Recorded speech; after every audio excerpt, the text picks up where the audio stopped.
నమస్తే, నేను మీ కుప్ప పద్మిని. ఇన్నాళ్ళు మీ సపోర్ట్ ని నాకు అందిస్తూ, మీ ప్రేమని నాకు అందిస్తున్న ప్రతి ఒక్కరికి కృతజ్ఞతలు. ఇప్పుడు చూడబోతున్న ఈ వీడియో కూడా ఖచ్చితంగా మీకు ఉపయోగపడుతుంది. లైక్, షేర్ అండ్ సబ్స్క్రైబ్ చేసి మీ ఇష్టాన్ని అలాగే మీ సపోర్ట్ ని నాకు అందించండి. అలాగే ఈ వీడియో పట్ల మీ అభిప్రాయాన్ని కమెంట్ సెక్షన్ లో కమెంట్ చేసి నాకు తెలియజేయండి. నమస్తే, వెల్కమ్ టు అవర్ ఛానల్. నేను పద్మిని. ప్రస్తుతంతో పాటు ప్రముఖ ఆధ్యాత్మికవేత్త, ప్రముఖ న్యూమరాలజిస్ట్ లక్ష్మీ నరసింహస్వామి ఉపాసకురాలు శ్రీమతి స్రవంతి గారు మనతో పాటు ఉన్నారు. మాట్లాడదాం. నమస్తే అక్క. నమస్తే పద్మిని. అక్క, రకరకాల పాపాల గురించి మనం వింటాం. పాపానికి ప్రాయశ్చిత్తం అనేది ఓ పద్ధతి ఉంటుంది. ఖచ్చితంగా ఇలా చేసుకోండి, ఇలా చేసుకోండి. కానీ పంచమహాపాతకాలు అంటే మాత్రం కొంత వెన్నులో నుంచి వణుకు పుట్టేటటువంటి పరిస్థితి ఉంటుంది. వాడి జోలికి వెళ్ళకూడదు. అసలు ఏమిటి పంచమహాపాతకాలు అంటే? మరి వీటికి నిష్కృతి ఉంటుందా? ఒక్కసారి మీ ద్వారా. తప్పకుండా చెప్తాను పద్మిని. ఎందుకంటే కొన్ని తెలుసుకుంటే అలాంటి తప్పులు చేయకుండా ఉంటాము అనేది ఖచ్చితంగా మనం నేర్చుకోవాల్సినవి ఉన్నాయి. పిల్లలకి కూడా చెప్పాలి, ఏది తప్పు ఏది ఒప్పు అనేది చెప్పాలి కదా పిల్లలకి. సరే, మనం కూడా తెలుసుకోవాలి అంటే కనుక పంచమహాపాతకాలు అంటే బ్రాహ్మణ హత్య, బ్రాహ్మణుడిని చంపితే చాలా పొరపాటు, తప్పు. అలాగే బంగారం దొంగలించడం, బంగారం దొంగతనం చేస్తే కూడా అస్సలు క్షమించరాని నేరం. అలాగే మద్యపానం తాగడం, అది ఎవరైనా కానీ. ఇవాళ రేపు ఎంతమంది అయితే పంచమహాపాతకాలు చేసేసుకుంటున్నారు. 50 to 60% చేస్తున్నారు జనాలు. ఆడవాళ్ళు కూడా అలవాటు చేసుకున్నారు. సమానత్వం ఇక్కడ తెలుసుకున్నాం మనం. అలాగే గురుపత్నితో సాంగత్యం, అలాగే ఇటు ఆడవాళ్ళు వైపు వేసుకుంటే గురువుతో సాంగత్యం ఏర్పరచుకోవడం కూడా చాలా తప్పు. అయితే ఇవన్నీ మేము చేయట్లేదండి. ఇంకొకటి, వీటన్నిటిని సమర్థించడం, ఈ నాలుగిటిని సమర్థించడం. ఫర్ సపోజ్ తమ్ముడు చెల్లెలో ఉన్నారనుకో, వాడికి అసలు వాడు తాగేవాడు కాదు, వాడి ఫ్రెండ్స్ అలవాటు చేశారు వాడికి. వింటాము. ఈ మధ్య నేను బాగా విన్న మాట, తాగమంటున్నాను మేడం, ఇంటికి వచ్చి తాగమంటున్నా, బయట తాగొద్దని చెప్తున్నా నేను. అంటే తాగేసి బండి మీద నడిపొస్తే ఎలా ఏమన్నా అవుతే ఎవరు జవాబుదారి? ఇది తల్లుల నుంచి వింటున్నారా? భార్యల నుంచి గాని, తల్లుల నుంచి గాని. మరి ఇందులో ఉన్నటువంటి ఒక చిన్న పాజిటివ్ ఏంటి అంటే, out of love, out of concern, వాళ్ళు సేఫ్ గా ఉండాలన్న దృష్ట్యా వాళ్ళు ఆ మాట అంటున్నారు. నేనేం అనట్లేదు. మరి వాళ్ళు తప్పదు, అనుభవించవలసిందే. మనం ఎందుకు చేస్తున్నాం అనేది తర్వాత విషయం. అసలు తప్పు చేసావా లేదా అనేది కావాలి. అగ్నిని ముట్టుకుంటే కాలుతుంది. కాబట్టి ఇక్కడ తాగే వాళ్ళు ఏం గుర్తించాలి అంటే, వాళ్లే కాదు వాళ్ళ చుట్టూ ఉన్న వాళ్ళకి కూడా ఆ పాపాన్ని పంచుతున్నారు అనేది ఖచ్చితంగా మనం తెలుసుకోవాల్సిన విషయం. ఈ తాగుబోతులు, సోకాళ్ళు తాగుబోతులు ప్రొవోక్ చేస్తారు. ఎవరైనా తాగకుండా ఉంటే, నువ్వేం మగాడివిరా, అది నువ్వు అసలు ఆడవాళ్ళు తాగుతున్నారా. ఇది అరుణ్ చాలా సార్లు ఫేస్ చేసినటువంటి సమస్య. ఇట్లా అంటే ఇంట్లో తన ఇబ్బందుల నుంచి తాగకూడదు అని దృఢంగా నిర్ణయించుకున్న తర్వాత, నువ్వు మగాడివేనా అని అడిగిన వాళ్ళు ఉన్నారట. ఎట్లా చూడాలక్క ఈ అంశాన్ని? అంటే తను చెడిపోవడమే గాక పక్క వాళ్ళని చెడగొట్టడంలో చాలా ఉద్దండులు ఉంటారు అని మనం ఖచ్చితంగా చెప్పుకోవచ్చు. అయితే ఎవరేమన్నా కూడా, ఇప్పుడు ఎలా అయితే అరుణ్ నవ్వి ఊరుకుంటాడో అలానే ఊరుకోవాలి. ఏదో ఫ్రెండ్స్ ప్రేరేపించారు కదా అని చెప్పి, అవతల వాళ్ళు ఇంకో మాట అన్నారు కదా అని చెప్పి. చాలా సందర్భాల్లో బావగారు అనే మాట ఏంటంటే, నేను చాలా కోల్పోయాను దీనివల్ల, నేను తాగకపోవడం వల్ల నేను చాలా కోల్పోయాను అని అంటారు. ఇట్లాంటి హ్యూమిలేషన్స్ మరి బావగారు కూడా ఫేస్ చేస్తారు. కానీ చాలా మంది కూల్ డ్రింక్ ఆఫర్ చేస్తారు. అది కూడా తాగద్దు అనుకో. ఇప్పుడు ఇంకా మనం నేర్చుకున్నాం కదా, కూల్ డ్రింక్ లో ఉంటాయి అన్ని, అవి ఉంటాయి, ఇవి కలిసిపోతాయి అని చెప్పి. కాబట్టి కోవిడ్ వచ్చిన తర్వాత అవి తగ్గిపోయింది కదా, ఇప్పుడంతా వర్క్ ఫ్రమ్ హోమే. అప్పుడు మనం ఆలోచించాల్సింది ఏంటి అంటే, ప్రేరేపించినా కూడా ఆ తప్పుని చెయ్యకూడదు అనేది మైండ్ లో గుర్తుపెట్టుకోవాలి. అయితే బ్రాహ్మణ హత్య అని అన్నాం కదా, మరి ఎవరైనా హత్య చేయొచ్చా అంటే, అసలు ఎవరిని కూడా హత్య అనేది ఎవరిని చేయకూడదు, నీకు ఎంత కోపం వచ్చినా కూడా. అయితే హత్య అంటే ఇక్కడ ఇది కేవలము నువ్వు శారీరకంగా చంపేస్తున్నావా అనే కాదు, మానసికంగా చంపడం కూడా చాలా పొరపాటు. మానసికంగా ఎవరినైనా ఇబ్బంది పెడితే దీని బదులు నన్ను చంపేస్తే పోయేది అని అంత బాధపడతారు అనమాట. అలా కూడా మాట్లాడడం కూడా పంచమహాపాతకం కిందకే వస్తుంది.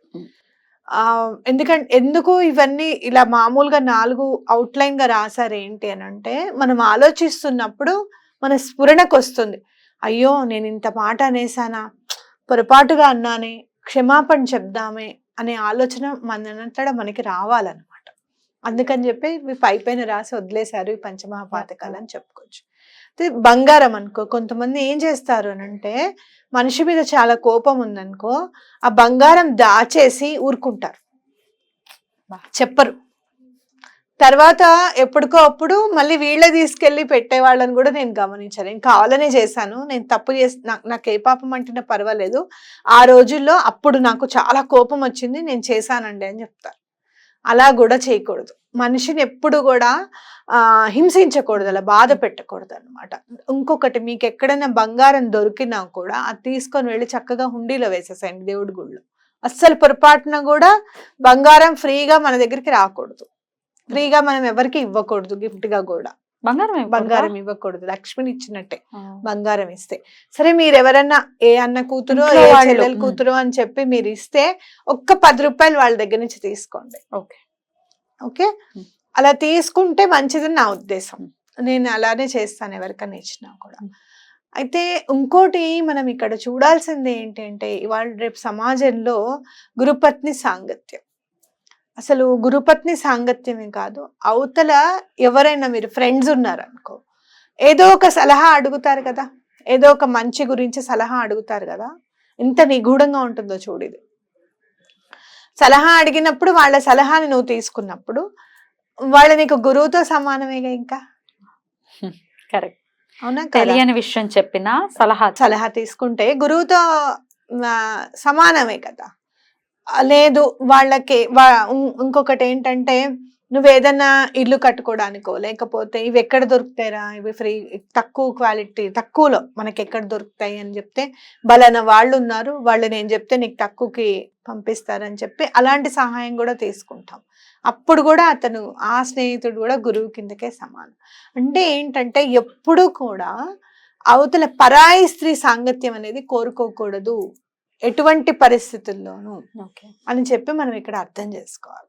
ఇప్పుడు మనం చెప్తే గురుపత్ని కాకుండా ఇంకెవరితో ఉన్నా తప్పు లేదా అనే క్వశ్చన్ మార్క్ వస్తుంది అనమాట.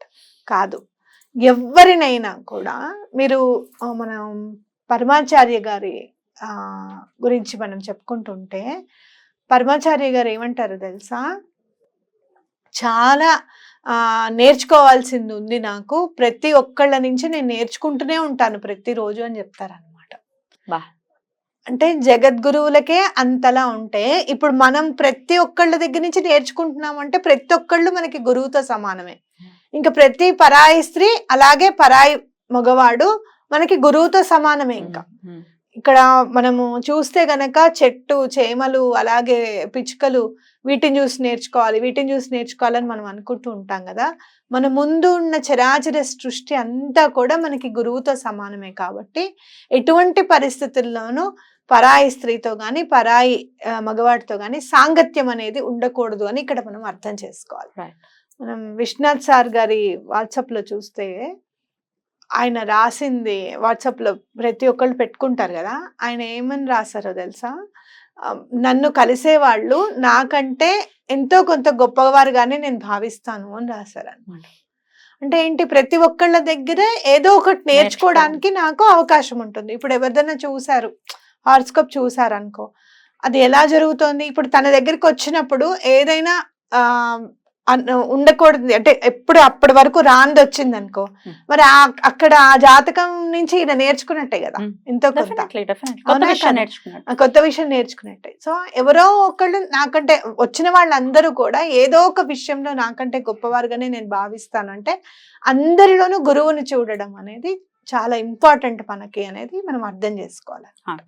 సో ఎటువంటి పరిస్థితుల్లోనూ పరాయి వాళ్ళతో లింక్ పెట్టుకోకూడదు అనేది భగవంతుడు మనకి నిగూఢంగా కాకుండా లోపలికి వెళ్తూ అర్థం చేసుకునే విధంగా, మనము ఎందుకండి అన్ని రాయొచ్చు కదా, అన్ని చెప్పచ్చు కదా అనంటే, మనము పెన్సిల్ ఎట్లయితే షార్ప్ చేసుకుంటామో అట్లా మనం షార్ప్ చేసుకోవాలి. ఇలా ఇలా అంతా గీసేసిన తర్వాత గుర్తుందా నీకు? ఇట్లా దాని మీద పెట్టి ఓన్లీ ములుకుని కూడా షార్ప్ చేసేవాళ్ళం, అవునా కాదా? అంత షార్ప్ చేసుకోవాలి మన ఆలోచనలని.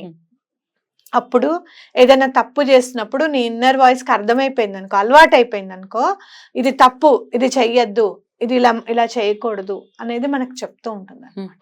కాబట్టి ఈ విషయాలన్నీ కూడా నిగూఢంగా ఆలోచిస్తూ నేర్చుకోవాలి. మరి వీటికి నిష్కృతి ఉందా? పంచ మహాపాతకము అని అంటే, మహాపాతకం అంటే ఏంటి? ఇంకా చాలా విపరీతమైన పాతకం అనమాట. అట్లా నిష్కృతి ఉండదు ఇందులో. మీరు ఎవరిని హింసించకూడదు అని అంటే, గోహత్యల్ని కూడా, మీరు బ్రాహ్మణ హత్య అని అంటున్నాం కదా మనము, అక్కడ ఇంకోటి నిగూఢంగా మనం ఏర్పాటు చేసుకోవాల్సింది ఏంటి అని అంటే, గోమాతని కూడా హింసించకూడదు అనేది కూడా గుర్తెరగాలి. కాబట్టి తప్పులన్నీ చేసేసి చెంపలేసుకుంటాము అంటే తెగిపోయే వీడిపోయే పాపము కాదు ఇది. వీటి జోలికి వెళ్ళొద్దు, అవగాహన తీసుకురావడం కోసం చెప్తున్నారు. ఎంతో కొంత పశ్చాత్తాపం ఉపయోగపడుతుందా? పశ్చాత్తాపము ఉపయోగపడితే దాన్ని ఎలా నిష్కృతి చేసుకోవాలి అనే సొల్యూషన్ మీ దగ్గరకు వచ్చేస్తుంది. నేను చెప్పక్కర్లా, త్రికరణ శుద్ధిగా పశ్చాత్తాపడి భగవంతుడి దగ్గర 2 చేతులు ఎత్తి దండం పెడితే ఎటువంటి పరిస్థితుల్లోనూ ఆయన దారి చూపిస్తాడు. అది ఎవరికి దండం పెట్టుకుంటారు? గురువుకి దండం పెట్టుకోవచ్చు, లేదు అంటే గనక మీరు నమ్మే భగవంతుడికి దండం పెట్టుకోవచ్చు. కానీ గురువుకి దండం పెట్టుకుంటే మనవాడు కదా, అయ్యో పశ్చాత్తాపడుతున్నాడే, ఎంతో కొంత ఇవ్వాలి అని చెప్పి శ్రీపాద శ్రీవల్లభులు చెప్తారు చూడు, తోటకూర ఇవ్వని వాడి గురించి, ఆయన గురించి నరసింహ శ్రేష్ఠ ఎవరో ఉంటుంది, ఆయన పేరు సరిగ్గా గుర్తు రావడం లేదు, తోటకూర మాత్రం గుర్తుంది. తోటకూర ఇమ్మంటే చిన్న పిల్లవాడే, ముద్దులెలికే పిల్లవాడే అడిగితే ఇచ్చేరా ఎవరన్నా? ఆ తోటకూర ఈయనంటాడు కోపంతో. ఆయనకి ఎలాంటి అంటే, తర్వాత నన్ను ఇప్పుడు క్షమించంటే కూడా ఇప్పుడు లేదు, నెక్స్ట్ జన్మలో నేను క్షమించాల్సి వస్తుంది అని చెప్తారు స్వామి. అట్లా ఒక్కొక్కసారి చెప్పలేమన్నమాట. ఛాన్స్ ఇచ్చారు అతనికి ఆయన పాపాన్ని నిష్కృతి చేసుకోవడానికి, అది ఆయన గుర్తెరగకుండా బగడాముఖి ఉపాసకుడు మళ్ళీ 1-2 కాదు, మా చిన్నోడు కాదు. అంటే ఏంటంటే నీకు అలా మీరు పశ్చాత్తాపడినప్పుడు ఎవరైనా మీకు ఛాన్స్ ఇస్తే గనక మీరు తప్పకుండా దాన్ని నివృత్తి చేసుకోండి. ఇంకోటి గుర్తు పెట్టుకోండి, లక్షలు ఖర్చు పెట్టేస్తాము, మీ పేరు మీద పూజలు చేస్తాము, ఆ పాపాలన్నీ పోతాయంటే కూడా నమ్మద్దు. ఎందుకంటే మురికి మీరే అంటించుకున్నారు, మీరే కడుక్కోవాలి. ఎవరో కడిగితే ఆ మురికి పోతుందని మాత్రం మీరు అనుకోవద్దు. చాలా అద్భుతంగా వివరించారక్క. ఇది అవగాహన ఖచ్చితంగా రావాలి. తప్పులు చేసేసి తర్వాత తల కొట్టుకుంటే that doesn't make sense. Definite గా జాగ్రత్త అవసరం. కాబట్టి చాలా అద్భుతమైనటువంటి ఇంకొకటి చెప్తాను పద్మిని, ఎప్పుడైనా కూడా మీరు బలానా దాంట్లో ఎవరైనా ఫర్ సపోజ్ అక్క చెల్లెళ్ళు గాను అన్న తమ్ముళ్ళు గాను చేశారు, నటించారు, లేదు అంటే గనక పరిస్థితుల దృష్ట్యా మీరు అక్క అని పిలుస్తున్నారు, అమ్మ అని పిలుస్తున్నారు, అలాంటి వాళ్ళు కూడా ఇల్లీగల్ రిలేషన్షిప్స్ నెరిపే వాళ్ళని చూసాను నేను. అంటే సామాజిక పరంగా వాళ్ళ అక్క తమ్ముళ్ళ అన్న చెల్లెళ్ళు, సమాజం నీకు అంటే నోటితో కూడా ఎవరిని ఇబ్బంది పెట్టకూడదు అనమాట. ఇంతమంది 1000 కోట్ల జనాల్ని చిచిచి అనిపించుకున్నాడు కాబట్టి ఈ రోజు అలా చంచల్ కూడా జైల్లో ఉన్నాడు. చాలా బ్యూటిఫుల్ గా ఎక్స్ప్లెయిన్ చేశారక్క. చాలా చాలా కృతజ్ఞతలు. నమస్కారం.